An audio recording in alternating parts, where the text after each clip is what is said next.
Imagine o seguinte: um homem idoso está no topo de uma montanha. Ele tem 120 anos e, de alguma forma, seus olhos ainda enxergam bem. Seu corpo não o abandonou. Sua mente está completamente lúcida, mas ele sabe, com absoluta certeza, que vai morrer hoje. Diante dele se estende a terra que ele passou 40 anos tentando alcançar. Uma terra onde ele nunca pisou. Uma terra que foi prometida a ele, ao seu povo, aos seus ancestrais por gerações. E ele vai morrer antes de conseguir cruzar a fronteira. Atrás dele, espalhados pelo deserto, estão mais de 2 milhões de pessoas. Elas o seguiram por desertos e através de situações impossíveis. Algumas estão com ele há décadas. Outras nasceram durante a jornada. E agora, antes que Deus o leve, Moisés tem uma última coisa a fazer. Ele vai fazer o discurso mais longo já registrado na Bíblia. Na verdade, 3 discursos, que ocupam 34 capítulos. Cobrindo tudo, desde a história do seu povo, até o código legal mais detalhado do mundo antigo, passando por um cântico que ele mesmo compôs, até uma profecia sobre tudo o que vai acontecer depois que ele partir.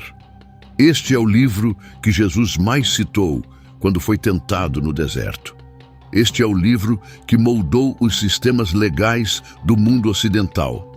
Este é o livro que contém o que os estudiosos chamam de frase mais importante de toda a história judaica. E este é o livro que a maioria das pessoas nunca se sentou para entender de verdade. Até hoje. Antes de entrarmos na história, você precisa entender por que este livro é tão importante. Porque se você acha que é apenas mais uma coleção de leis antigas e regras religiosas, está perdendo completamente o que realmente está acontecendo aqui. Deuteronômio é um dos documentos mais importantes da história da humanidade. E eu não digo isso de forma leviana. Deixe-me mostrar o que quero dizer.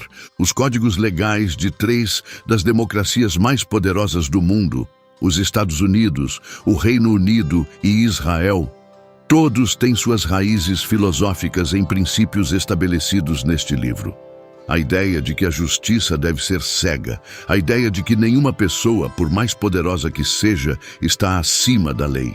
O conceito de que o Estado deve proteger o pobre, a viúva, o órfão e o estrangeiro. Essas ideias não surgiram na Grécia Antiga, não vieram de Roma. Na sua forma registrada mais antiga, elas vieram de um discurso feito por um homem de 120 anos, de pé num campo a leste do Rio Jordão, há aproximadamente 3.400 anos. A própria palavra Deuteronômio vem do grego e significa a segunda lei.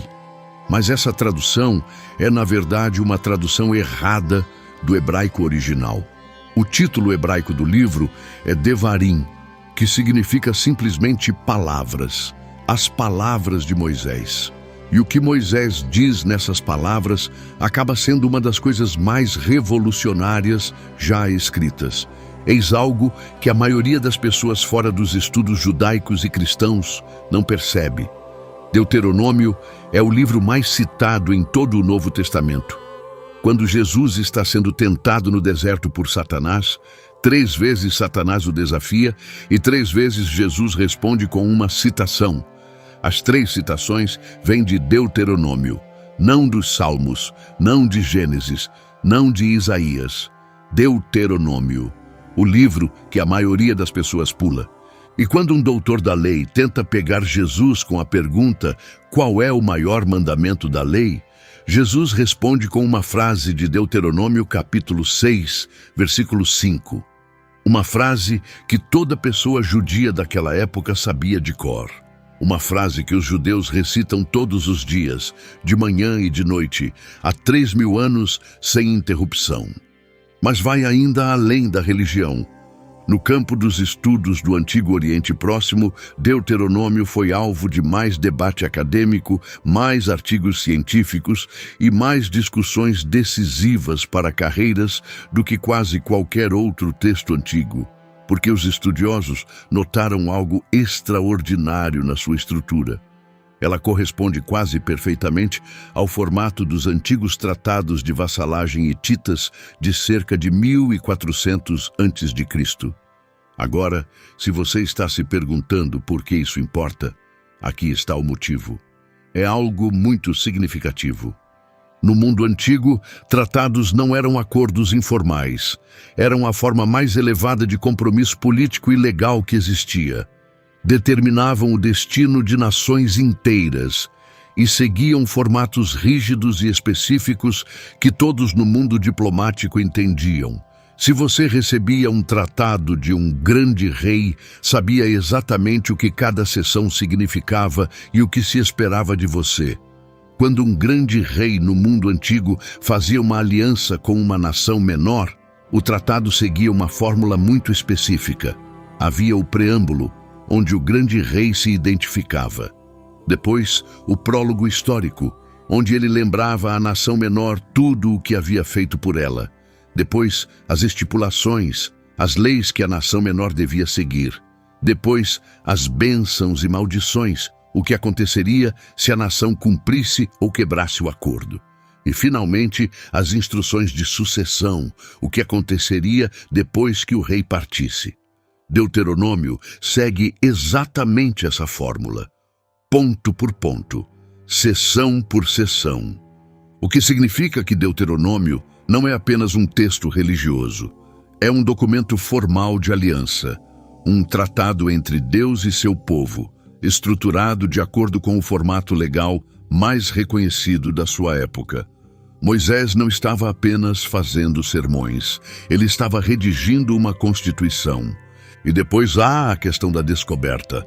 Em 621 a.C., durante o reinado do rei Josias de Judá, trabalhadores estavam reformando o templo de Jerusalém quando encontraram um rolo escondido dentro do edifício.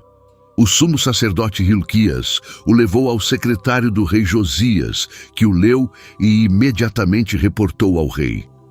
O rei mandou ler o rolo em voz alta na sua presença, e quando ouviu o conteúdo, rasgou suas vestes. Essa era a forma antiga de expressar devastação absoluta, porque o rolo deixava claro que o povo de Judá vinha quebrando sua aliança com Deus por gerações. Eles haviam esquecido as leis, haviam esquecido os avisos, haviam perdido tudo. Esse rolo, de acordo com a maioria dos estudiosos bíblicos, era quase certamente o livro de Deuteronômio. Sua redescoberta desencadeou a reforma religiosa mais abrangente da história da nação.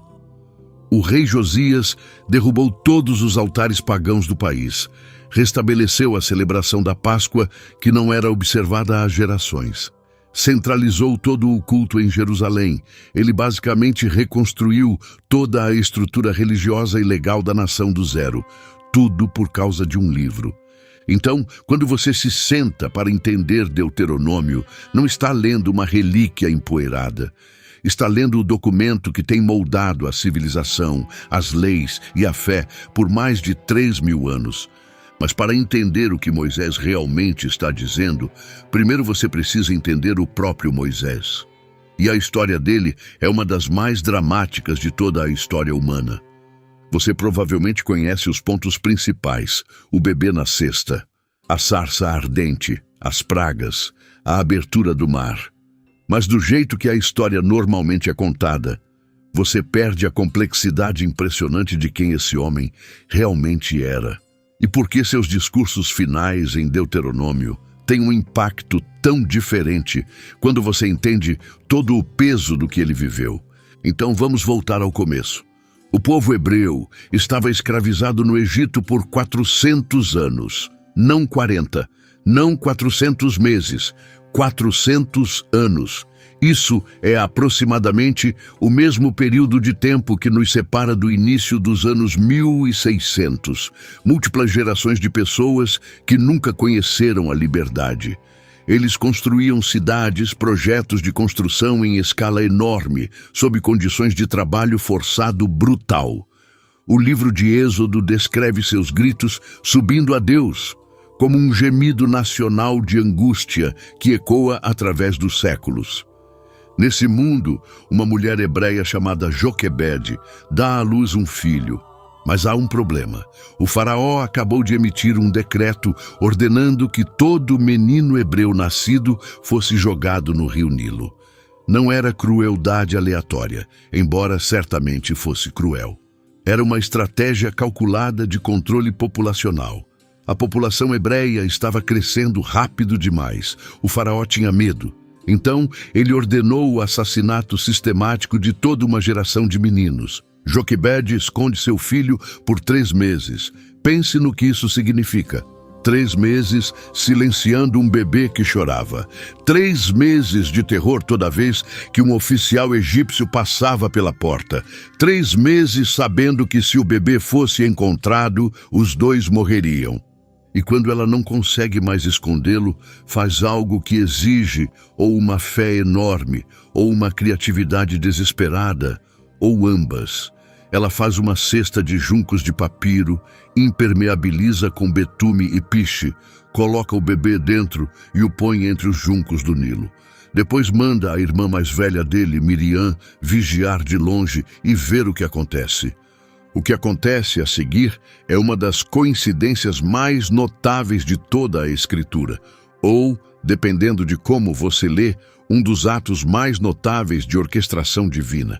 A própria filha do faraó desce para se banhar no Nilo. Ela vê a cesta, abre, ouve o bebê chorar, e algo no coração dela muda. Ela decide ficar com ele. Ela o chama de Moisés, uma palavra hebraica que significa tirado das águas, porque ela o tirou da água. E aqui é onde fica ainda mais incrível. Miriam, a irmã mais velha, observando dos juncos, se aproxima e oferece encontrar uma mulher hebreia para amamentar a criança. A filha do faraó aceita. E a mulher que Miriam busca é Joquebede, a própria mãe de Moisés, que então é paga pela casa real egípcia para amamentar e criar seu próprio filho, até que ele tenha idade para ser levado ao palácio. Pare e pense no que acabou de acontecer. O homem mais poderoso do mundo antigo ordenou a morte de todo menino hebreu. E um desses meninos acaba sendo criado no próprio palácio do faraó. Educado na sabedoria egípcia, treinado na retórica egípcia, andando pelos corredores do poder egípcio, comendo na mesa do faraó. O instrumento da libertação hebreia estava crescendo dentro da casa da opressão hebreia. Moisés cresce no palácio. Ele é educado em todo o conhecimento dos egípcios, que na época era a educação mais avançada do mundo conhecido. Ele fala egípcio, lê hieróglifos, entende a lei egípcia, a religião egípcia, a estratégia militar egípcia. Por fora, ele parece completamente egípcio, mas ele sabe, porque sua mãe contou durante aqueles primeiros anos de amamentação, que ele é hebreu. Ele carrega 2 identidades, pertence a 2 mundos, e não se sente completamente em casa em nenhum deles. Essa tensão define toda a sua vida. E é essa tensão, mais do que qualquer outra coisa, que faz dele a pessoa certa para ficar entre Deus e uma nação inteira por 40 anos. Então, um dia, tudo muda. Moisés vê um egípcio batendo num escravo hebreu. Ele olha ao redor, se certifica de que ninguém está vendo e mata o egípcio. Depois, enterra o corpo na areia. No dia seguinte, ele tenta apartar uma briga entre 2 hebreus, e um deles diz: "Você vai me matar como matou o egípcio." Moisés entra em pânico. A notícia se espalhou. O faraó fica sabendo e tenta executá-lo. Moisés foge. Deixa para trás o palácio, o poder, a educação, os privilégios, tudo, e acaba em Midian, que é o noroeste da Arábia Saudita atual. Ele se senta junto a um poço. Está exausto, provavelmente apavorado, completamente sozinho. Passou de príncipe do Egito a fugitivo em um único dia. Um grupo de mulheres vem dar água ao rebanho do pai. Alguns pastores locais tentam expulsá-las. Moisés se levanta e defende as mulheres. O pai delas, um sacerdote midianita chamado Jetro, convida Moisés para jantar. Com o tempo, Moisés se casa com uma das filhas dele, Zípora, e se acomoda numa vida tranquila como pastor no deserto. E aqui está o detalhe que a maioria das pessoas ignora. 40 anos se passam. Isso não é um detalhe pequeno. Moisés passa 40 anos como pastor no deserto. 4 décadas.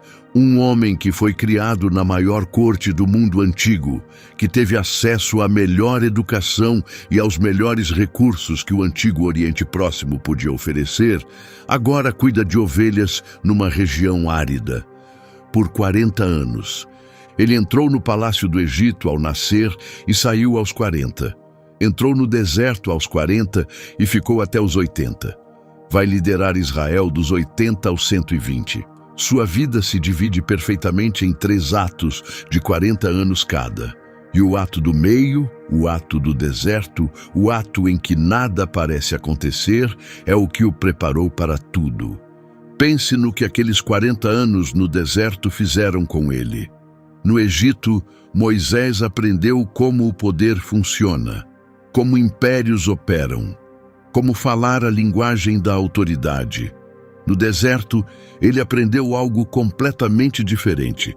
Aprendeu paciência, aprendeu como é se sentir insignificante, aprendeu o ritmo de conduzir criaturas que não entendem para onde você as está levando e não querem ir. Pastorear no antigo Oriente Próximo não era uma metáfora, era preparação concreta. Um pastor caminha à frente do rebanho. Ele guia, ele protege, encontra água, encontra pasto, lida com predadores, carrega os que não conseguem andar, procura os que se desviam e faz tudo isso por criaturas que não fazem ideia do porquê. Se isso não parece exatamente com a descrição do trabalho que Moisés estava prestes a ter, nada mais parece. Deus pegou um homem treinado nos corredores do poder egípcio e o retreinou no deserto de Midian. O Egito lhe deu as habilidades, o deserto lhe deu o caráter, e ambos eram necessários para o que vinha a seguir. Então vem a sarça ardente. Moisés está conduzindo seu rebanho perto de Horebe, o monte de Deus, quando vê algo que não deveria existir. Um arbusto que está em chamas, mas não se consome. As chamas dançam, mas os galhos estão intactos. As folhas não viram cinzas, o fogo não se espalha e não se apaga. Moisés se aproxima, e uma voz chama seu nome de dentro do arbusto. Moisés. Moisés? Aqui estou, responde Moisés. A voz se identifica como o Deus de Abraão, Isaque e Jacó. Diz a Moisés que ouviu os gritos do povo hebreu no Egito e que Moisés vai voltar ao Egito e tirá-los de lá. Agora, eis o que torna esse momento tão fascinante. Moisés não diz sim, ele resiste. 5 vezes. Primeira objeção: quem sou eu para ir até o faraó?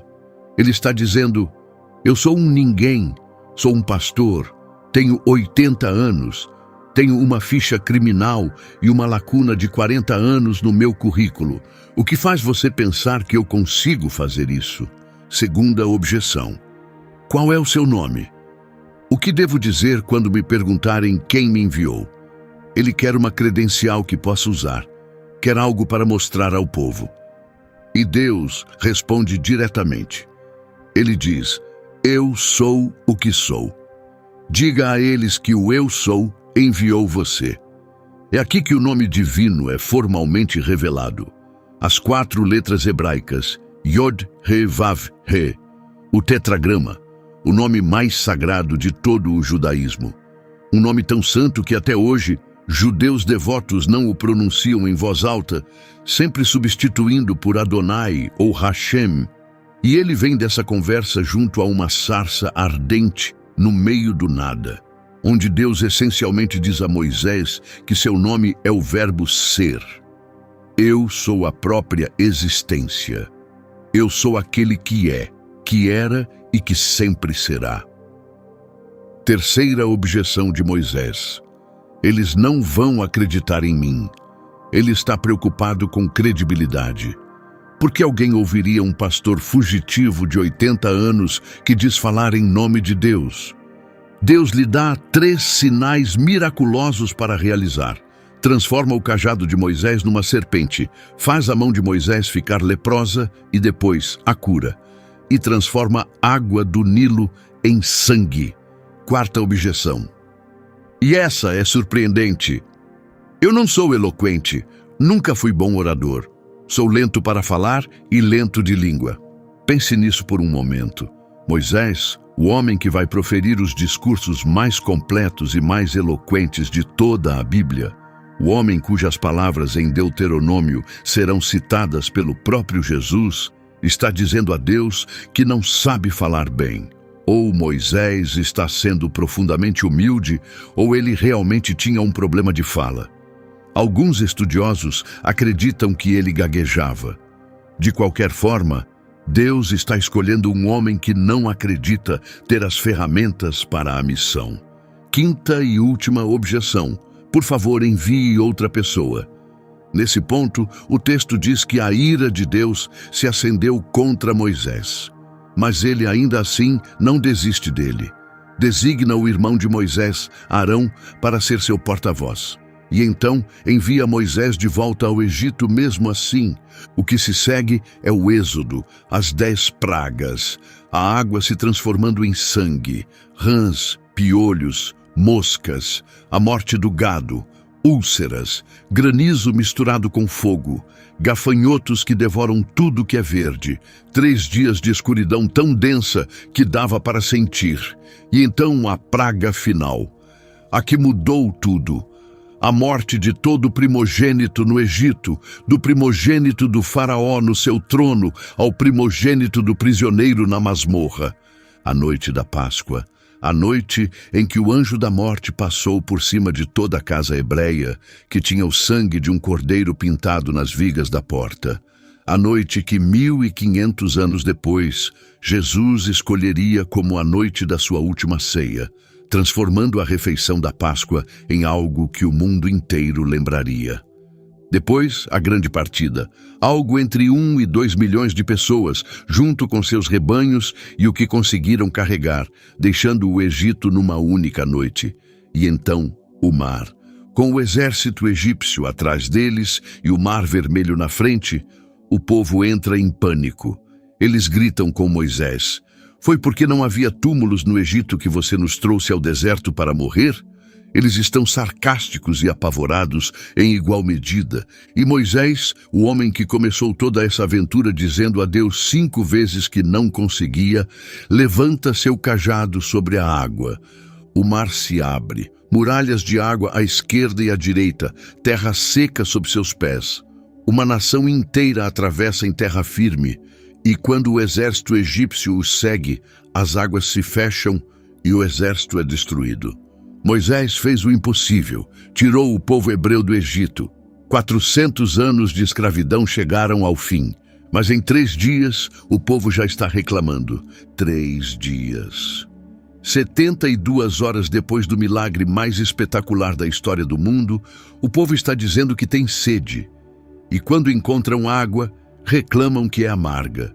E quando Deus lhes dá comida, uma substância chamada maná, que aparece no chão toda manhã como orvalho, eles reclamam do cardápio. Nós lembramos do peixe que comíamos no Egito de graça, os pepinos, os melões, os alhos porós, as cebolas e o alho. Mas agora nossas forças se esgotaram e não há nada além desse maná para ver.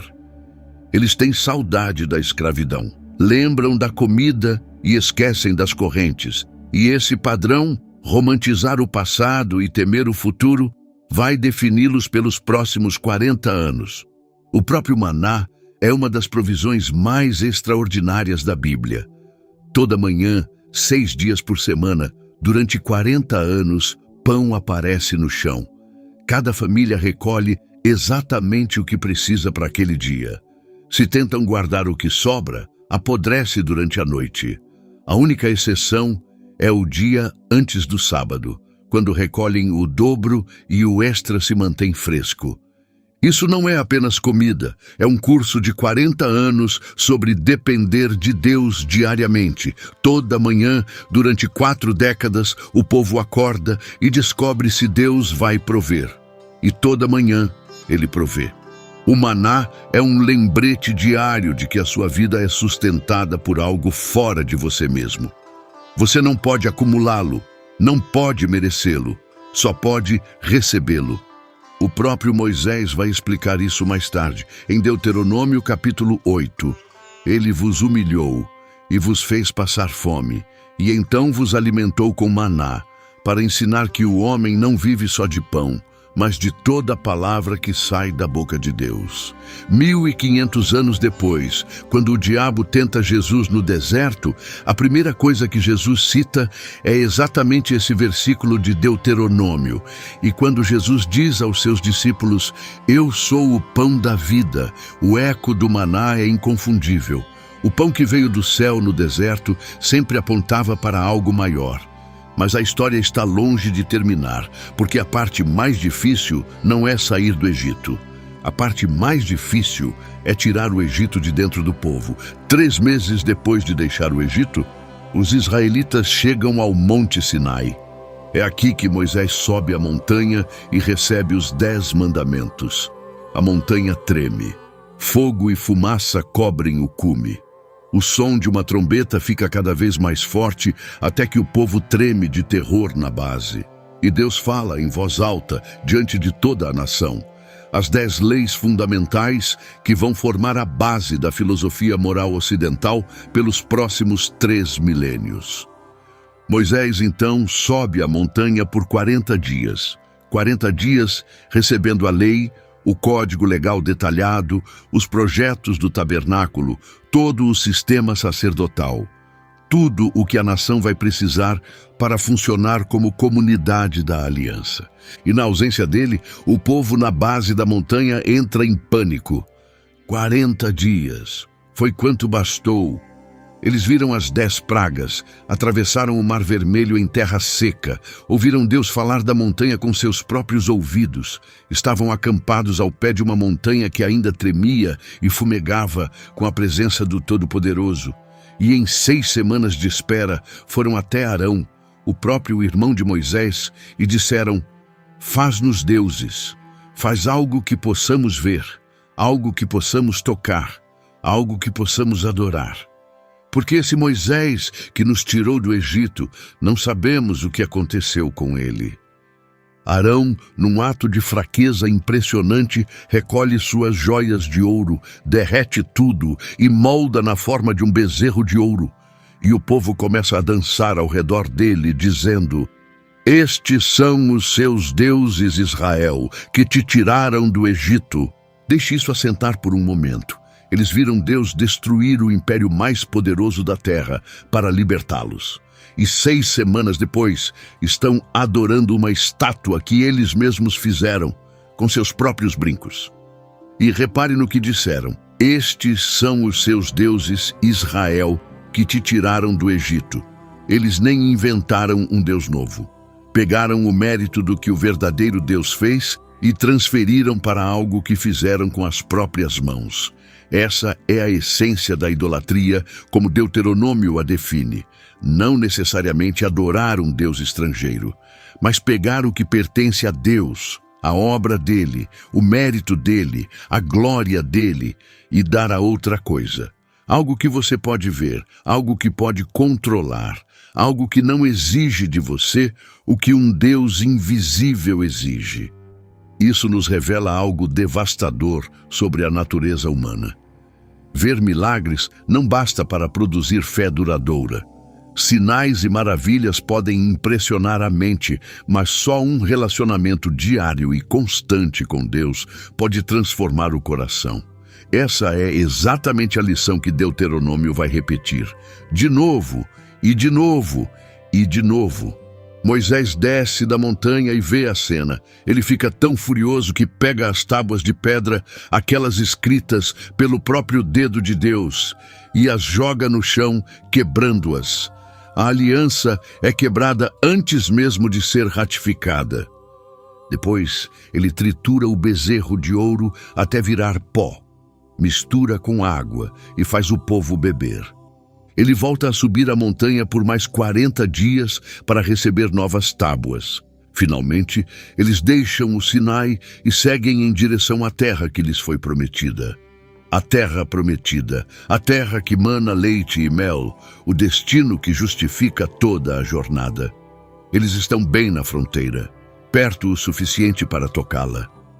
Num lugar chamado Cades Barneia, Moisés envia 12 espias à terra para explorá-la. Eles voltam depois de 40 dias. 10 dos 12 espias dizem: não podemos entrar, há gigantes lá. As cidades são fortificadas. Parecíamos gafanhotos aos olhos deles, e parecíamos gafanhotos aos nossos próprios olhos. 2 dos espias, Calebe e Josué, dizem o contrário. Com certeza conseguimos. A terra é incrível, mana leite e mel, e Deus está conosco. Não tenham medo, o povo fica do lado dos 10. E não só ficam do lado dos 10, como choram a noite toda, reclamam contra Moisés e Arão. Dizem que teria sido melhor morrer no Egito, dizem que teria sido melhor morrer no deserto, e então falam em escolher um novo líder para levá-los de volta ao Egito. De volta ao Egito, de volta à escravidão. É assim que o medo é profundo. Eles preferiam voltar às correntes que conheciam do que enfrentar a liberdade que desconheciam. Calebe e Josué rasgam suas vestes e imploram ao povo que confie em Deus. Eles dizem: a terra por onde passamos é extremamente boa. Se o Senhor se agradar de nós, Ele nos levará a essa terra e a dará a nós. Não se rebelem contra o Senhor e não tenham medo do povo da terra. A proteção deles foi removida e o Senhor está conosco. A resposta do povo: eles pegam pedras para matar Calebe e Josué. Estão prontos para assassinar as 2 únicas pessoas que dizem a verdade. O medo não apenas paralisa, ele se torna violento quando confrontado com a fé. E Deus responde. Ele responde com um veredito que vai definir os próximos 40 anos. Ele diz: até quando este povo me desprezará? Até quando se recusará a crer em mim, apesar de todos os sinais que realizei entre eles? E então a sentença: nenhum adulto que saiu do Egito, exceto Calebe e Josué, os 2 espias fiéis, viverá para entrar na terra prometida. Eles vão vagar nesse deserto por 40 anos. 1 ano para cada dia que os espias exploraram a terra, até que cada pessoa acima de 20 anos esteja morta. 11 dias. Essa era a distância de Cades Barneia até a terra prometida. O próprio livro de Deuteronômio nos diz isso. 11 dias de viagem. E por causa do medo e da incredulidade, 11 dias se transformaram em 40 anos. Os 40 anos no deserto não são 40 anos de paz. São 40 anos de crise após crise. O povo reclama da comida. Deus envia maná, pão do céu, toda manhã durante 40 anos. Mas o povo se cansa, querem carne, querem variedade, querem os alimentos que tinham no Egito. Então, Deus envia codornizes, bandos de codornizes tão densos que cobrem o chão numa camada de quase 1 metro. O povo se empanturra. E então, uma praga atinge aqueles que haviam cobiçado a carne. O lugar é chamado de Kibroth Hataavá, que significa os túmulos da cobiça. Até o nome é um aviso. Cuidado com aquilo que você deseja. Depois, Miriam e Arão, os próprios irmãos de Moisés, desafiam a autoridade dele. Eles dizem: o Senhor falou apenas por meio de Moisés? Não falou também por nosso intermédio? A rivalidade entre irmãos que acompanha Moisés desde a cesta no Nilo volta com força total. Deus atinge Miriam com lepra. Moisés, o homem cuja autoridade acabou de ser contestada pela própria irmã, cai de joelhos e suplica a Deus que a cure. E Deus cura. Após 7 dias, um homem chamado Corá lidera uma rebelião de 250 líderes da comunidade contra Moisés. Ele diz: vocês foram longe demais. Toda a congregação é santa, cada um deles, e o Senhor está no meio deles. Por que então vocês se exaltam acima da Assembleia? Parece democrático, parece razoável, mas Deus não concorda. A terra se abre e engole Corá, Datã e Abirão vivos, junto com suas famílias e tudo o que possuíam. Os 250 homens que haviam oferecido incenso foram consumidos pelo fogo do Senhor. No dia seguinte, toda a congregação de Israel reclama do que aconteceu com Corá. Eles dizem: vocês mataram o povo do Senhor. Uma praga começa e mata 14.700 pessoas antes que Arão consiga fazer expiação e detê-la. Há uma praga de serpentes venenosas que mata milhares. Deus manda Moisés fazer uma serpente de bronze e colocá-la num poste, e qualquer um que olhar para ela viverá. Séculos depois, Jesus usará exatamente essa imagem como profecia da sua própria crucificação. Assim como Moisés levantou a serpente no deserto, assim também o Filho do Homem deve ser levantado, para que todo aquele que nele crê tenha a vida eterna. E então vem o momento que custa a Moisés tudo. O povo está reclamando de água novamente. Deus diz a Moisés para falar com uma rocha, e água sairá dela.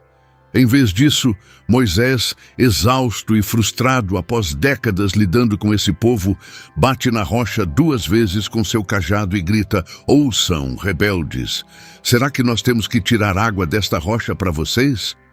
A água jorra, o povo bebe, problema resolvido. Mas o veredicto de Deus é imediato e devastador, porque vocês não confiaram em mim o suficiente para me honrar como santo diante dos israelitas. Vocês não conduzirão esta assembleia à terra que estou dando a eles. Uma batida numa rocha, um momento de desobediência frustrada.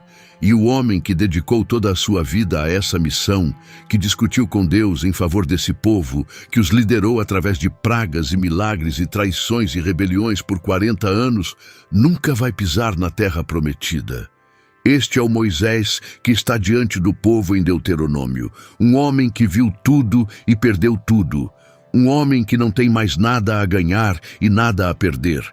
Um homem que está prestes a morrer e sabe disso, e usa suas últimas horas não para se revoltar ou lamentar, mas para ensinar.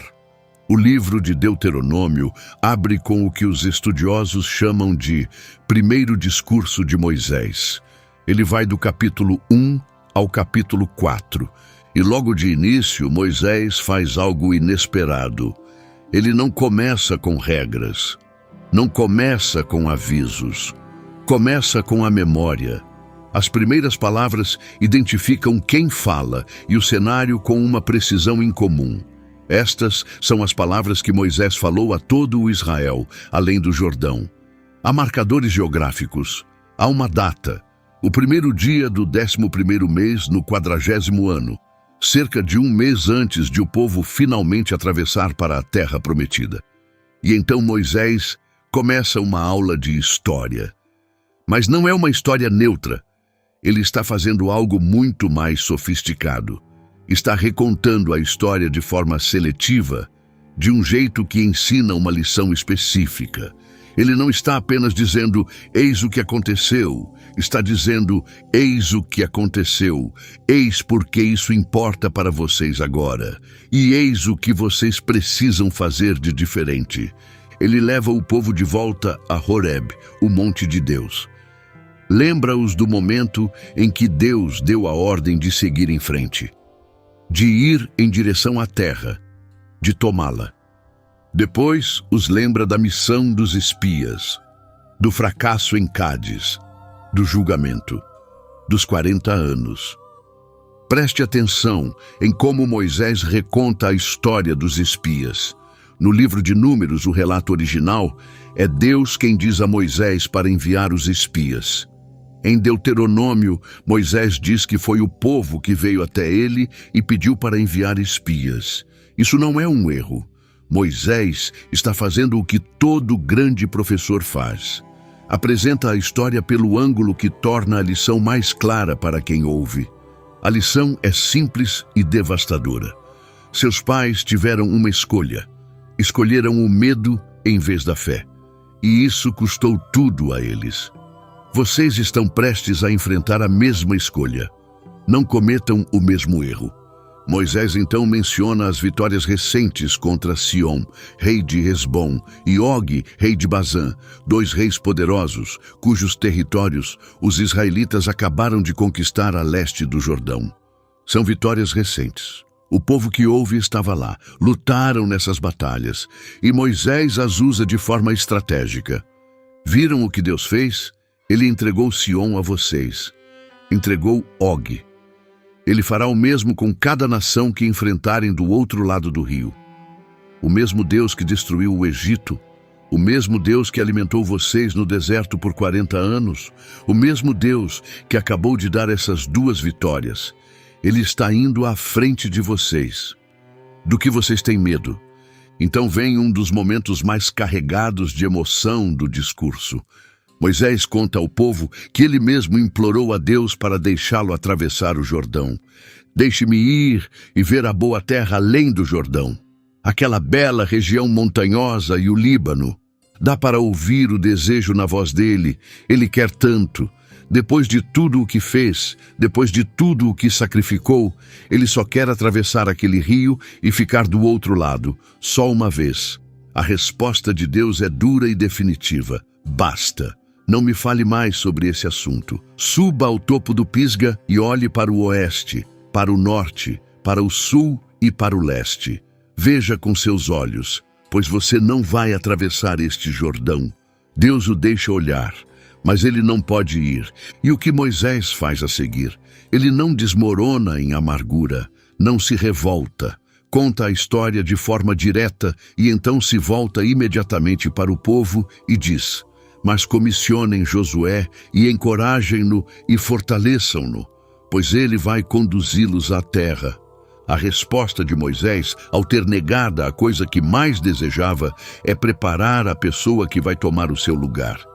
Isso não é pouca coisa, é a marca de um líder cujo orgulho foi completamente queimado pelo deserto. O capítulo 4 é onde Moisés passa da história para a urgência. Agora, Israel, ouçam os decretos e as leis que estou prestes a ensinar.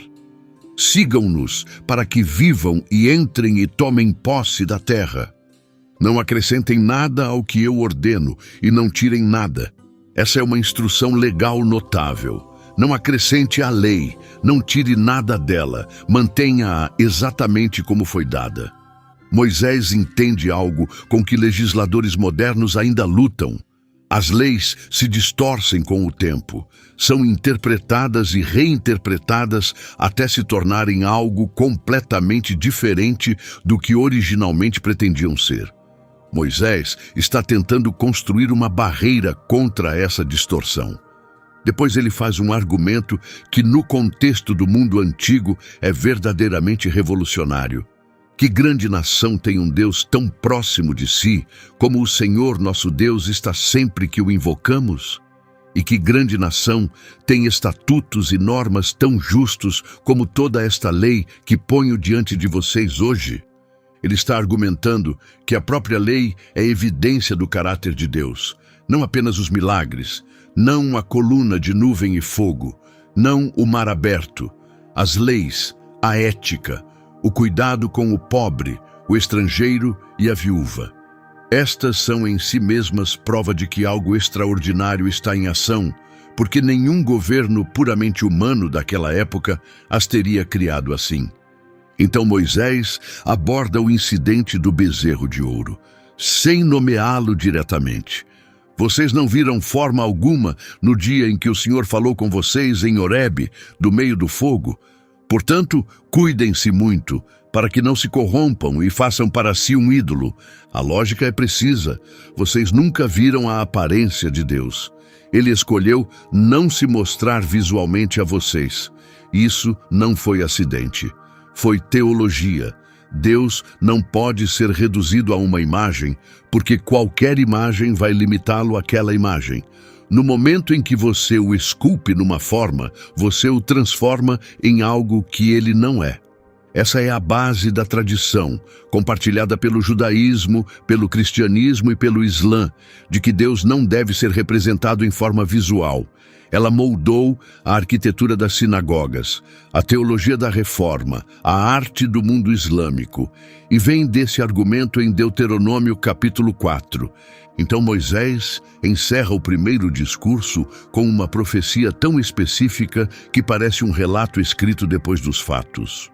Ele diz: quando vocês tiverem filhos e netos e tiverem envelhecido na terra, se agirem de forma corrupta e fizerem uma imagem esculpida, chamo o céu e a terra como testemunhas contra vocês hoje de que serão rapidamente destruídos da terra.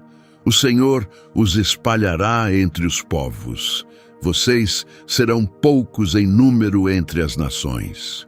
Em 586 a.C., 7 séculos depois de Moisés ter dito essas palavras, a Babilônia destruiu Jerusalém, queimou o templo até o chão e deportou a maioria da população judaica. Foi um dos eventos mais catastróficos da história judaica. E aqui está Moisés, nas planícies de Moabe, descrevendo tudo em detalhe antes de acontecer. Mas mesmo nessa profecia devastadora, há uma porta aberta. Moisés diz: mas de lá vocês buscarão o Senhor seu Deus e o encontrarão, se o procurarem de todo o coração e de toda a alma. Mesmo no exílio, mesmo no julgamento, o caminho de volta está sempre aberto. O segundo discurso de Moisés vai do capítulo 5 ao capítulo 26. É de longe a seção mais longa do livro. Abrange os 10 mandamentos, as leis de adoração, as leis da sociedade, as leis de guerra, as leis sobre alimentação, família, comércio e justiça. É um código legal e moral completo para toda uma civilização. Mas não começa com uma lei, começa com um relacionamento. Moisés reconta os 10 mandamentos. Esta é a segunda vez que aparecem na Bíblia. E há diferenças sutis em relação à primeira versão no Êxodo. E essas diferenças importam enormemente. A diferença mais significativa está no 4º mandamento, o que fala sobre o sábado, sobre descansar no 7º dia. No Êxodo, a razão dada para observar o sábado é que Deus descansou no 7º dia da criação.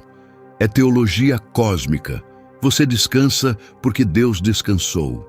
Em Deuteronômio, Moisés acrescenta uma razão completamente diferente. Lembre-se de que você foi escravo na terra do Egito, e o Senhor seu Deus o tirou de lá com mão poderosa. Portanto, o Senhor seu Deus ordenou que você guarde o dia de sábado. O sábado, em Deuteronômio, não é apenas sobre a criação, é sobre a libertação. É justiça social inscrita no calendário. Toda pessoa na sua casa, seus servos, seus animais, até os estrangeiros que vivem entre vocês, cada um deles tem um dia de folga por semana, porque vocês sabem o que é nunca ter um dia de descanso.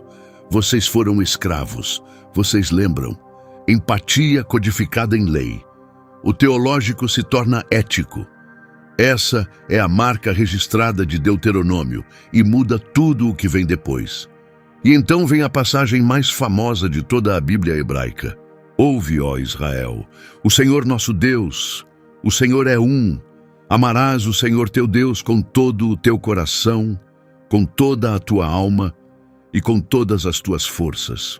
O Shema. Essas duas frases são ditas por judeus todos os dias há 3.000 anos. Toda manhã, toda noite, sem interrupção, através do exílio, da diáspora, da perseguição, do holocausto, de tudo. Elas estão inscritas dentro da mezuzá, a pequena caixa fixada na moldura da porta de toda a casa judaica, para que cada vez que alguém entre ou saia, passe por essas palavras. Estão escritas nos tefilim, as pequenas caixas de couro que homens judeus observantes amarram nos braços e na testa durante a oração da manhã, para que as palavras estejam literalmente presas ao corpo. Os rabinos ensinam que essas devem ser as últimas palavras que uma pessoa pronuncia antes de morrer. Há incontáveis casos documentados ao longo da história de mártires judeus que disseram o Shema no momento da morte, incluindo o rabino Akiva, um dos maiores estudiosos da história judaica, que foi torturado até a morte pelos romanos por volta de 135 depois de Cristo e gastou seu último suspiro na última palavra do Shema, a palavra Echad, que significa um. Há relatos do holocausto de homens, mulheres e crianças entrando nas câmaras de gás de Auschwitz com o Shema nos lábios. No momento mais sombrio da história do povo judeu, as palavras que Moisés disse nas planícies de Moabe 3.000 anos antes ainda estavam na boca deles, ainda lhes dando algo a que se agarrar quando não havia mais nada. Esse é o poder de uma frase que foi incorporada ao ritmo diário da vida de um povo por 100 gerações. Então, o que ela significa, no nível mais básico, é uma declaração de monoteísmo, a um só Deus, não muitos. Essa não era uma opinião popular no mundo antigo, onde o modelo padrão era um panteão de divindades rivais, cada uma responsável por um domínio diferente. O Deus do sol, o Deus do rio, o Deus da guerra, a deusa da fertilidade. O Shema varre tudo isso. Há um só Deus, ele está acima de tudo, e ele é o Deus de Israel. Mas o Shema não para na teologia, ele imediatamente exige algo de quem ouve: amor. Não apenas crença, não apenas obediência, não apenas temor, amor, com tudo o que você tem. Coração, alma e forças. Agora, esse é um dos comandos mais estranhos em qualquer código legal da história. Você pode ordenar comportamentos, pode ordenar ações, pode dizer, não roube, não mate, não dê falso testemunho. Mas você pode ordenar um sentimento, pode legislar o amor? Os rabinos resolveram esse aparente paradoxo assim. O comando não é sentir uma emoção sob demanda. O comando é viver de tal forma que o amor se torne a resposta natural e inevitável. Conhecer Deus tão bem, prestar tanta atenção ao que Ele fez, lembrar tão profundamente que o amor é o que cresce a partir desse conhecimento. O comando de amar é, na verdade, um comando de prestar atenção. Porque quando você realmente presta atenção em quem Deus é e no que Ele fez, o amor é o que se segue. É por isso que o Shema importa tanto, não apenas como declaração teológica, mas como instrução prática. Ele diz onde colocar sua atenção. Num mundo cheio de distrações, cheio de lealdades concorrentes, cheio de coisas exigindo seu coração, sua alma e suas forças, o Shema diz: dê essas coisas a Deus primeiro. Todo o resto encontra o seu lugar adequado quando a primeira coisa está no lugar certo. Os rabinos antigos debateram infinitamente sobre o que significa amar a Deus com todo o coração, com toda a alma e com todas as forças. O coração, diziam, significava ambas as inclinações, a boa e a má. Ame a Deus mesmo com as partes de você que resistem a Ele. A alma significava mesmo ao custo da sua vida. E as forças, diziam os rabinos, significavam sua riqueza, seus recursos, seus bens materiais. Porque para algumas pessoas, abrir mão do dinheiro é mais difícil do que abrir mão da vida. Moisés então apresenta o que se torna uma das filosofias de criação de filhos mais influentes da história humana. Estas palavras que hoje ordeno estarão no seu coração. Você as ensinará com dedicação aos seus filhos e falará delas quando estiver sentado em casa, quando estiver caminhando, quando se deitar e quando se levantar. Isso não é um comando para ir à igreja uma vez por semana. É um comando para entrelaçar a fé em cada momento da vida diária. A mesa da cozinha, a hora de dormir, o caminho do trabalho, o trajeto até a escola. Cada momento é um momento de ensino, cada interação é uma oportunidade de transmitir essas palavras à próxima geração. Esse é o modelo de educação judaica e vida familiar que manteve um povo e uma fé vivos através de todos os desastres imagináveis. Quando impérios caíram e templos queimaram e nações se dispersaram, as palavras sobreviveram, porque não estavam guardadas no edifício, estavam guardadas nas famílias, passadas de pais para filhos, ao redor de mesas de jantar, em conversas antes de dormir, no ritmo da vida diária. Então Moisés faz algo que, no contexto de um discurso motivacional, é extremamente incomum. Ele os alerta contra o sucesso. Diz a eles que estão prestes a entrar numa terra já cheia de cidades que não construíram, casas cheias de coisas que não fizeram, poços que não cavaram, vinhedos e olivais que não plantaram. Estão prestes a herdar séculos de civilização acumulada sem ter construído nada disso. E ele diz: cuidem para não se esquecer do Senhor seu Deus. Cuidado para não dizer no seu coração: meu poder e a força da minha mão me deram esta riqueza. Esse é um dos avisos mais perspicazes de toda a Bíblia. Moisés não está alertando contra a riqueza em si. Está alertando contra a amnésia que a riqueza produz. Quando as coisas vão bem, os seres humanos têm uma tendência quase irresistível de se dar o mérito, de esquecer quem os ajudou, de esquecer de onde vieram, de reescrever a história do seu sucesso como uma história do próprio talento, em vez de uma história de graça, oportunidade e ajuda dos outros. Moisés observou seu povo por 40 anos. Ele sabe o que acontece sob pressão. As pessoas clamam a Deus, mas também sabe o que acontece no conforto. As pessoas esquecem de Deus. A dificuldade constrói a fé. A prosperidade tem o hábito de destruí-la. Esse padrão, fidelidade na crise e infidelidade no conforto, não é apenas um problema antigo. É a história de cada civilização, cada instituição, cada família, cada indivíduo que já existiu. O que te fortalece no deserto é o que você esquece no palácio. E esse padrão vai se repetir por todo o resto do Antigo Testamento, juiz após juiz, rei após rei, geração após geração. O ciclo é quase mecânico na sua repetição. Deuteronômio o vê chegando e o nomeia antes de começar. Do capítulo 12 ao capítulo 26, Moisés entrega o código legal mais detalhado e abrangente de toda a Bíblia. E eis o que é extraordinário nele, especialmente em comparação com todos os outros códigos legais antigos já encontrados. Quase toda lei vem com uma razão.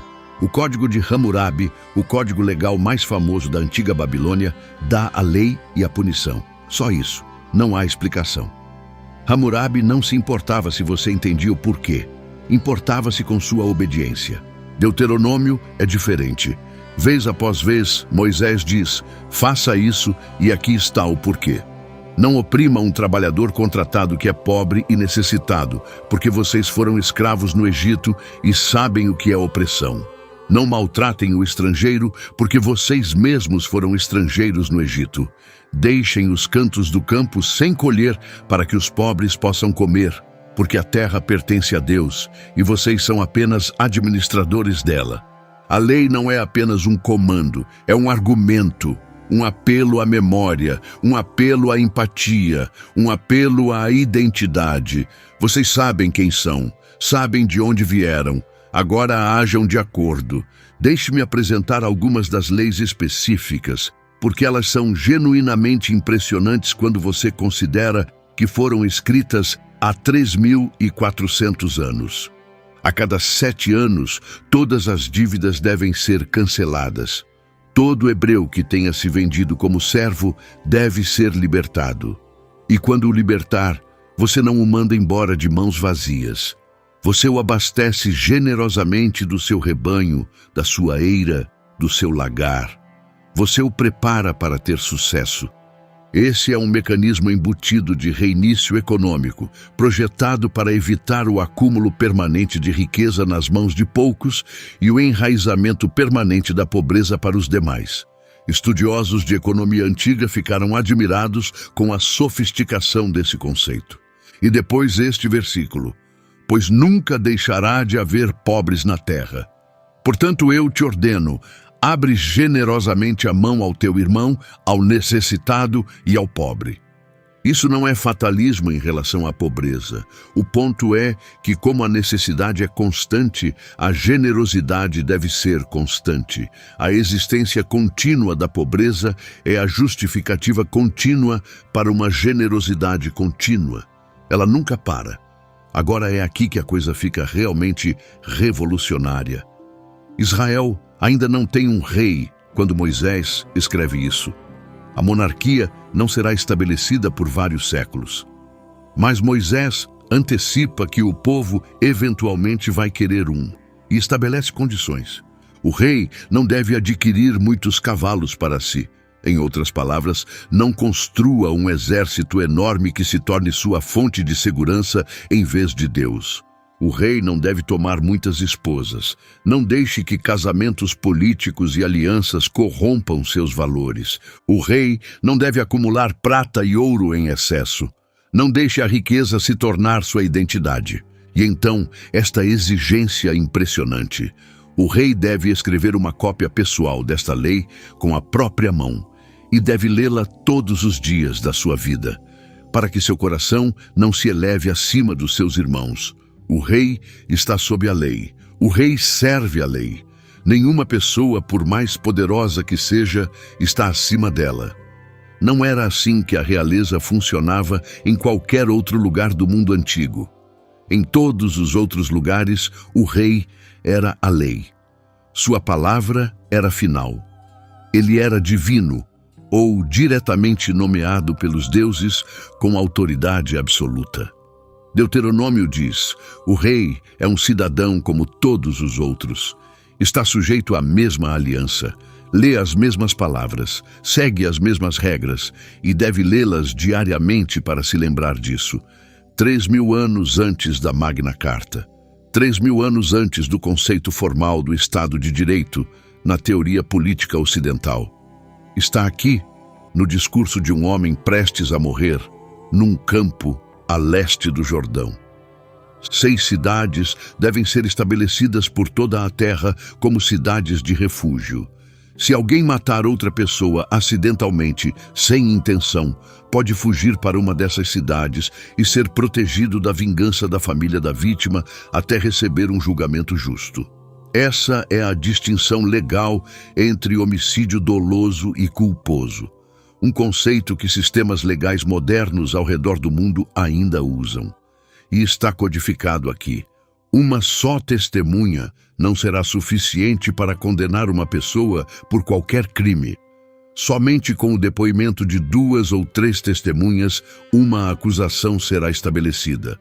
E se uma testemunha for descoberta dando falso testemunho, a testemunha falsa recebe exatamente a punição que o acusado teria recebido. Devido ao processo legal, a exigência de múltiplas testemunhas, a punição do perjúrio, a presunção de que uma acusação não basta para destruir uma pessoa. Tudo isso está aqui, há 34 séculos. Até as regras sobre a guerra contêm disposições que seriam notáveis em qualquer época.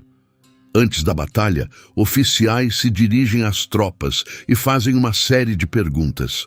Há alguém aqui que acabou de construir uma casa nova e não a dedicou? Vá para casa. Alguém plantou um vinhedo e ainda não aproveitou seus frutos? Vá para casa. Alguém ficou noivo de uma mulher e ainda não se casou? Vá para casa. E então isto, há alguém aqui com medo? Alguém está desanimado? Vá para casa. Porque o medo é contagioso. Um soldado aterrorizado torna cada soldado ao redor dele pior. Esse é um exército voluntário. Homens são dispensados não apenas por razões familiares, mas por causa do seu estado emocional. Numa época em que todas as outras nações forçavam os homens a lutar sob pena de morte, Deuteronômio diz: se seu coração não está nisso, vá para casa. E antes de sitiar qualquer cidade, você deve primeiro oferecer paz. deve dar a chance de se render. Somente se recusarem é que se avança. E mesmo na guerra, não se pode derrubar as árvores frutíferas ao redor da cidade. As árvores do campo são humanas, para que sejam sitiadas por você. Proteção ambiental. Nas regras de guerra, em 1400 a.C., trabalhadores devem ser pagos no final de cada dia. Você não pode reter o salário deles durante a noite, porque são pobres e contam com esse dinheiro. Se você construir uma casa nova, deve colocar um parapeito ao redor do terraço para que ninguém caia. Normas de construção, regulamentos de segurança. Se você vir o animal do seu vizinho solto, não pode fingir que não viu. Deve devolvê-lo. Você é responsável pelo seu irmão, querendo ou não. Pais não serão mortos pelos crimes dos filhos, nem filhos serão mortos pelos crimes dos pais. Cada pessoa é responsável pelo seu próprio pecado. Responsabilidade legal individual. Sua família não sofre pelo que você faz. Esse princípio não se tornaria universal nos sistemas legais do mundo ocidental por milhares de anos. Ele está aqui. Não pervertam a justiça devida ao estrangeiro ou ao órfão, nem tomem a roupa de uma viúva como garantia. Mas lembrem-se de que vocês foram escravos no Egito. A memória da escravidão é invocada vez após vez ao longo desses capítulos. É a base ética de tudo. Vocês sabem o que é sofrer. Sabem como a injustiça é vista do lado de quem a recebe. Portanto, não a inflijam aos outros. Sua história de dor não é apenas seu trauma, é sua bússola moral. E há mais uma categoria de leis que merece atenção. As leis sobre a adoração. Deuteronômio exige que toda a adoração seja centralizada num único lugar. O lugar que o Senhor, seu Deus, escolher. Isso é revolucionário, porque no mundo antigo, cada vila tinha seu próprio santuário, seu próprio altar, sua própria divindade local. A adoração era fragmentada, local e facilmente corrompida. Ao centralizar a adoração, Deuteronômio impede o tipo de sincretismo religioso que vinha destruindo Israel por dentro. Não dá para misturar a adoração a Deus com a adoração a Baal se todos precisam ir ao mesmo lugar para adorar. As festas também são codificadas. 3 vezes por ano, todo homem em Israel deve se apresentar diante de Deus. A Páscoa, para lembrar da libertação do Egito. A festa das semanas, para celebrar a colheita. E a festa das cabanas, para lembrar dos 40 anos no deserto, quando viviam em tendas. Essas festas não são apenas celebrações. São máquinas de memória. Forçam a nação a reencenar a própria história, geração após geração, para que nunca seja esquecida. E há uma passagem notável sobre profetas. Moisés diz: "O Senhor seu Deus levantará para você um profeta como eu, do meio dos seus próprios irmãos. Vocês devem ouvi-lo, um profeta como Moisés." Essa profecia se tornou uma das passagens mais debatidas da teologia judaica. Quem é esse profeta? Quando virá? Como será? No livro de Atos, no Novo Testamento, Pedro se levanta diante de uma multidão em Jerusalém após a ressurreição de Jesus e cita exatamente esse versículo de Deuteronômio dizendo: "Moisés disse que o Senhor seu Deus levantará para vocês um profeta como eu." Os primeiros cristãos acreditavam que Jesus era o cumprimento dessa profecia, o novo Moisés, aquele que libertaria seu povo, não do Egito, mas de algo muito mais profundo. Na verdade, as conexões entre Deuteronômio e a vida de Jesus são tão numerosas que livros inteiros foram escritos sobre elas. Jesus jejua 40 dias no deserto, assim como Israel vagou por 40 anos. Jesus é tentado 3 vezes e responde com 3 citações de Deuteronômio. Jesus faz seu sermão mais famoso, o Sermão da Montanha, do topo de um monte, assim como Moisés entregou a lei no Sinai. Jesus oferece uma nova aliança aos seus seguidores na última ceia, enquadrando-a explicitamente na linguagem da Páscoa, o evento fundador que Deuteronômio ordena a Israel lembrar para sempre. E quando perguntam a Jesus qual é o maior mandamento, ele responde com o Shema de Deuteronômio, capítulo 6. E então acrescenta um segundo mandamento de Levítico: ame o seu próximo como a si mesmo. E diz: desses dois mandamentos dependem toda a lei e os profetas. Em outras palavras, toda a Bíblia hebraica, tudo o que Moisés escreveu, tudo o que os profetas declararam, tudo se sustenta no amor. Amor a Deus e amor ao próximo. Esse é o resumo. Esse é o ponto. Deuteronômio não é uma relíquia de um mundo antigo. É o terreno fértil de toda a história bíblica. Cada grande tema do Novo Testamento, aliança, fidelidade, julgamento, misericórdia, a tensão entre lei e graça, a esperança de uma terra prometida, a promessa de um profeta maior que Moisés, tudo está aqui, nas palavras de um homem que está morrendo, de pé num campo, entregando tudo o que lhe resta ao povo, que ele nunca verá chegar ao destino. O terceiro discurso de Moisés é mais curto, mas de certa forma é a seção mais intensa emocionalmente de todo o livro. Ele diz ao povo que, quando cruzarem o Jordão, ficarão sobre dois montes, o Monte Gerizim e o Monte Ebal. 6 tribos num monte, 6 tribos no outro, os levitas no vale entre eles. E gritarão as bênçãos e maldições da aliança, e toda a nação responderá.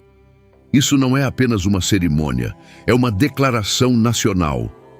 Cada pessoa que está ali, que ouve a própria voz se juntar ao coro de amém as bênçãos e as maldições, nunca poderá dizer que não conhecia os termos. Esta é uma aliança feita livremente, publicamente, em comunidade. O capítulo 28 é o clímax. É um dos textos proféticos mais poderosos do mundo antigo.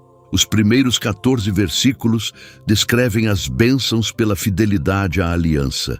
Bendito serás na cidade, bendito serás no campo, bendito será o fruto do teu ventre e o fruto da tua terra, bendito serás ao entrar e bendito serás ao sair. O Senhor te fará cabeça e não cauda, a bênção cobre tudo.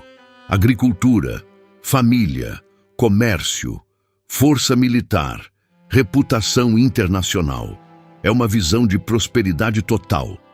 Então as maldições começam e se estendem por 54 versículos. As maldições são muito mais detalhadas que as bênçãos. Isso é intencional. As bênçãos são uma visão do que poderia ser. As maldições são um diagnóstico preciso do que vai acontecer quando a aliança for quebrada. E Moisés descreve os desastres que virão com uma especificidade quase insuportável de ler. Derrota em batalha, doença, fome, cerco, dominação estrangeira, dispersão entre as nações. E entre essas nações não encontrarão descanso, e não haverá lugar de repouso para a planta do vosso pé.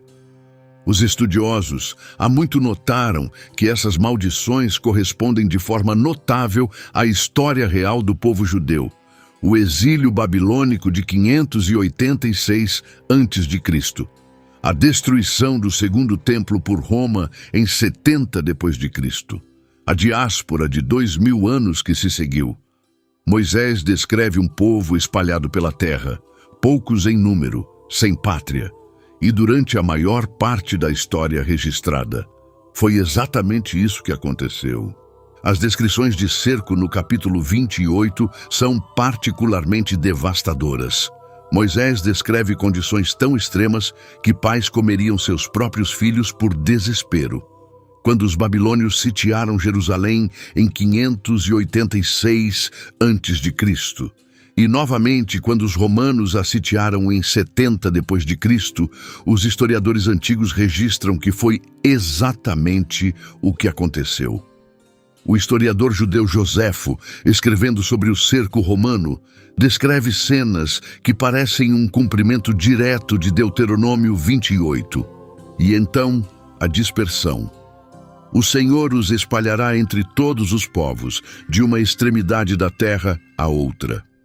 Entre essas nações não encontrarão descanso, e não haverá lugar de repouso para a planta do vosso pé. Mas o Senhor lhes dará ali um coração trêmulo, olhos cansados e uma alma angustiada. A vida de vocês ficará em suspenso diante de vocês. Dia e noite viverão apavorados e não terão segurança da própria vida. Por quase 2000 anos, o povo judeu viveu exatamente nessa condição, espalhado entre as nações, sem pátria, sujeito à perseguição em quase todo o país onde vivia, dos pogroms da Rússia à Inquisição da Espanha, dos guetos da Europa ao Holocausto, um povo vivendo com o coração trêmulo e sem segurança da própria vida, exatamente como Moisés descreveu. E mesmo assim, contra toda a probabilidade histórica, o povo judeu sobreviveu. Todo o império que os perseguiu, Babilônia, Pérsia, Grécia, Roma, os nazistas, ruiu. E o povo a quem Moisés se dirigiu naquele dia, seus descendentes ainda estão aqui, ainda falam hebraico, ainda leem a Torá, ainda recitam o Shema. A sobrevivência do povo judeu é um dos fatos mais extraordinários da história do mundo, e Deuteronômio previu tanto sua dispersão quanto sua resistência. Mas Moisés não termina com julgamento, termina com um convite. Ele diz: não estou fazendo esta aliança apenas com vocês que estão aqui hoje, estou fazendo também com aqueles que não estão aqui, com aqueles que ainda não nasceram. Gerações futuras, pessoas que viverão séculos e milênios depois. A aliança os inclui, está aberta para eles. A porta nunca se fecha. E então, no capítulo 30, vem o que muitos estudiosos consideram a passagem mais graciosa de todo o livro. Este mandamento que hoje dou a vocês não é difícil demais. Não está longe, não está no céu, para que vocês digam: quem subirá ao céu por nós e o trará? Não está além do mar, para que vocês digam: quem cruzará o mar por nós e o buscará? A palavra está muito perto de vocês, está na boca de vocês e no coração de vocês, para que possam cumpri-la. Depois de páginas de leis exigentes e maldições aterradoras, Moisés diz: vocês conseguem fazer isso, não é impossível, não está fora do alcance de vocês, está bem aqui, na boca de vocês, no coração de vocês. E então vem a grande escolha, a oferta central de todo o livro, a frase para a qual tudo foi construído. Chamo o céu e a terra como testemunhas contra vocês hoje, que coloquei diante de vocês a vida e a morte, a bênção e a maldição. Portanto, escolham a vida para que vocês e seus descendentes vivam. Escolham a vida. 2 palavras. As 2 palavras mais importantes de todo o livro. Tudo, a história, as leis, os avisos, as promessas, tudo leva a esse momento. 2 opções. Uma escolha. Moisés apresentou ambos os caminhos com total transparência, mostrou exatamente para onde cada um leva. E então diz: a decisão é de vocês. Não há coerção.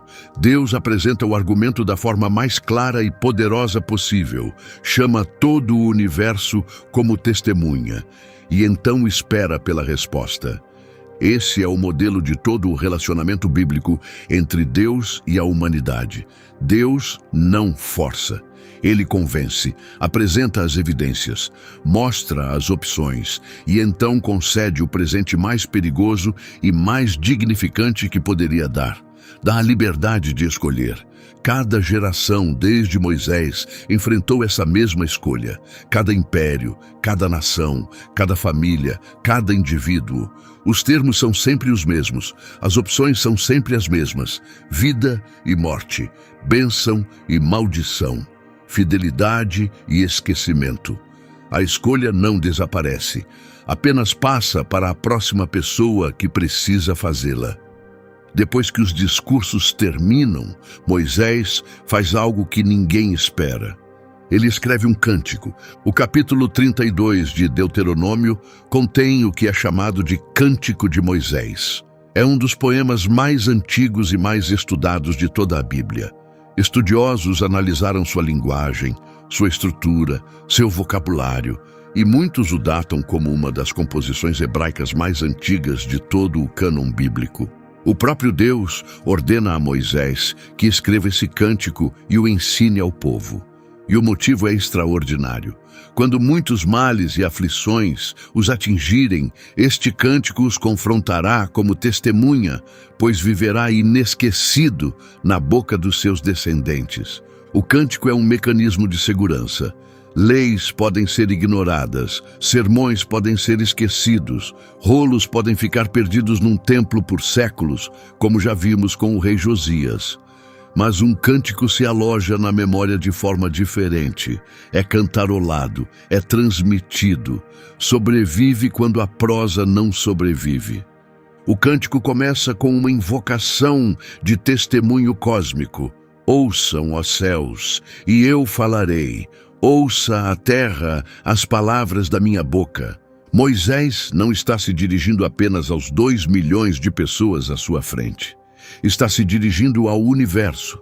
Que meu ensinamento caia como a chuva, que minhas palavras se destilam como o orvalho, como chuva suave sobre a relva tenra e como aguaceiros sobre a erva. É uma abertura de poeta. Um homem cujo papel principal foi de legislador e mediador, revelando de repente que também é capaz disso. A beleza nele que 40 anos de gestão de crises não conseguiram apagar. O cântico introduz uma das metáforas teológicas mais importantes da Bíblia hebraica. Deus como rocha. A rocha, sua obra é perfeita, pois todos os seus caminhos são justiça.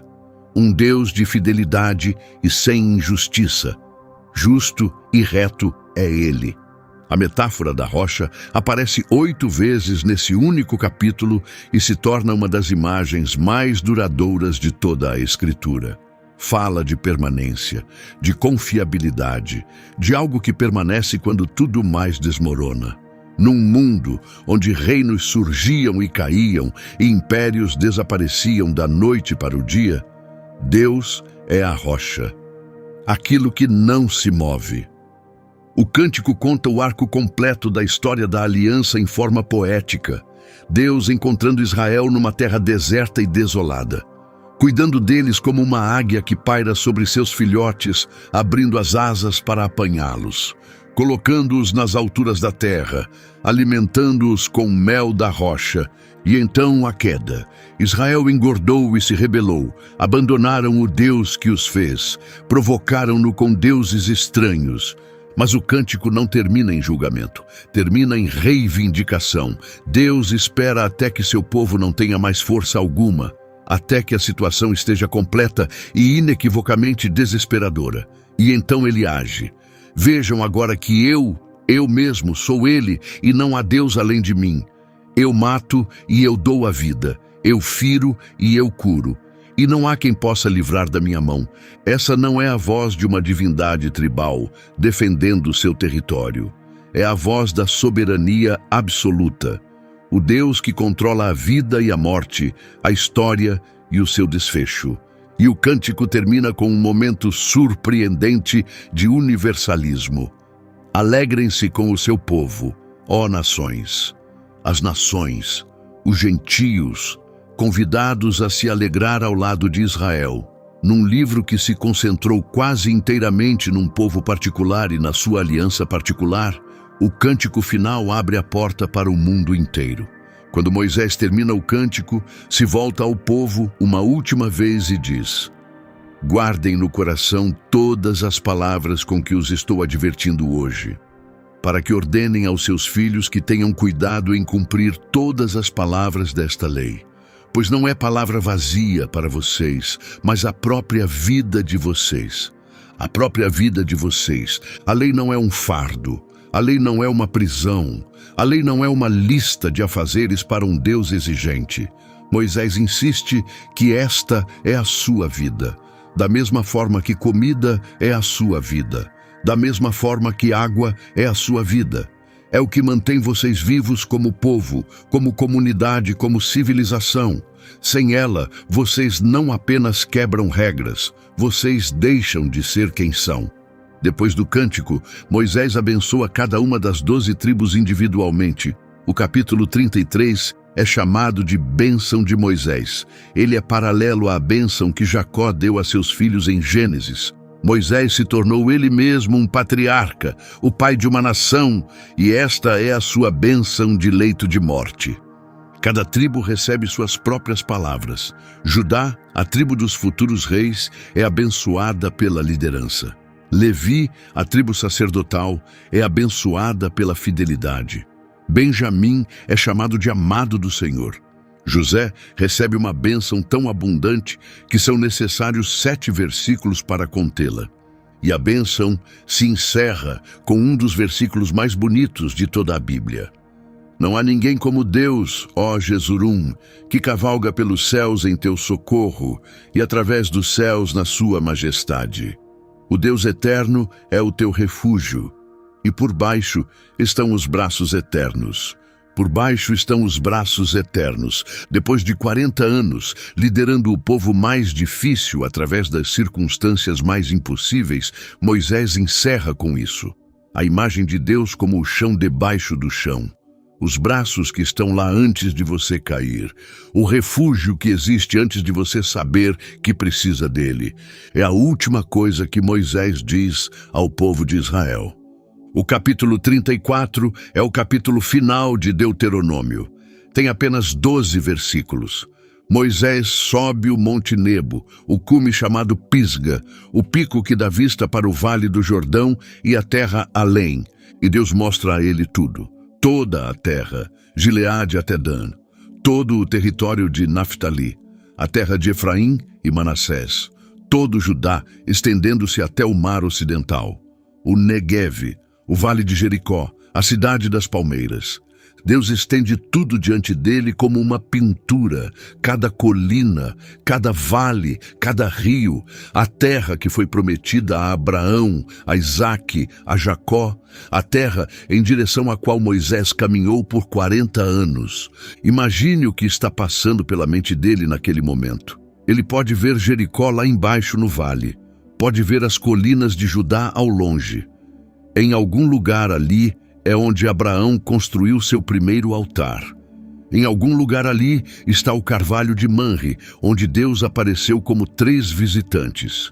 Em algum lugar ali, séculos depois, Davi vai construir uma cidade e Salomão vai construir um templo e Jesus vai caminhar por ruas que ainda nem são um sonho. Moisés pode ver tudo e não pode tocar em nada. Todo líder conhece esse sentimento em algum nível. Você planta sementes que nunca vai colher. Constrói coisas que nunca vai usar. Prepara um futuro que nunca vai habitar. Essa é a natureza da liderança fiel. Não é sobre o que você recebe, é sobre o que você torna possível para as pessoas que vêm depois de você. E Deus diz: esta é a terra que jurei aos seus pais. Eu deixei você vê-la com seus olhos, mas você não vai atravessar. Então o texto diz, simplesmente, assim morreu Moisés, servo do Senhor, ali na terra de Moabe, conforme a palavra do Senhor. E ele o sepultou no vale, na terra de Moabe, diante de Bet-peor. Mas ninguém sabe o lugar do seu sepultamento até hoje. Pense no que acabou de acontecer. O homem que liderou o movimento de libertação mais importante da história antiga. O homem que discutiu com Deus e venceu. O homem que deu ao mundo antigo seu código legal mais sofisticado. O homem que carregou um povo rebelde, ingrato e obstinado por 40 anos de deserto. Esse homem morre sozinho numa montanha, sem monumento, sem lápide, sem túmulo que alguém possa visitar. E o texto diz que o próprio Deus o sepultou. O ser humano mais importante do mundo antigo tem um funeral com a presença de apenas um. Compare isso com os faraós. Quando um faraó morria, construíam uma pirâmide. Milhares de trabalhadores, décadas de trabalho, monumentos que durariam milênios. O corpo do faraó era embalsamado, envolvido em linho, cercado de ouro e joias, colocado num sarcófago dentro de uma câmara no coração de uma montanha de pedra. Tudo foi projetado para garantir que o faraó nunca fosse esquecido. Moisés, que cresceu nesse mundo, que andou por aqueles corredores, que viu aqueles monumentos sendo construídos, recebe o oposto. Nenhuma pirâmide, nenhum embalsamamento, nenhum monumento, nenhum túmulo que alguém consiga encontrar. Apenas um sepultamento numa cova sem marca, realizado pelo próprio Deus, num vale que ninguém consegue localizar. E mesmo assim, pergunte a si mesmo, de quem mais pessoas sabem o nome? Do faraó que tentou matá-lo ou do bebê que ele tentou afogar? O povo de Israel chorou por Moisés nas planícies de Moabe durante 30 dias. Então, os dias de choro e luto terminaram. 30 dias de luto nacional. Depois a vida continua. Os versículos finais nos dão a avaliação que a própria Bíblia faz de Moisés. Não o que ele construiu, não quantas pessoas salvou, não as leis que entregou. Ouça o que diz. Nunca mais surgiu em Israel um profeta como Moisés, a quem o Senhor conheceu face a face. A quem o Senhor conheceu face a face. Esse é o epitáfio dele, não os milagres, não a legislação, não a liderança. O relacionamento. No final, o que definiu Moisés não foi o que ele fez por Deus, foi que Deus o conheceu, pessoalmente, intimamente, face a face. Há uma tradição judaica que diz que quando chegou a hora de Moisés morrer, a alma dele não queria deixar o corpo. Moisés passou a vida inteira servindo, e mesmo na morte, resistiu à separação. De acordo com essa tradição, o próprio Deus teve que vir e levar a alma de Moisés com um beijo.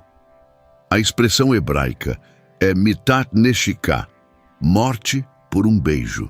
A partida mais suave possível, como se Deus estivesse dizendo, você lutou o bastante, carregou o bastante, deixe-me carregar você agora.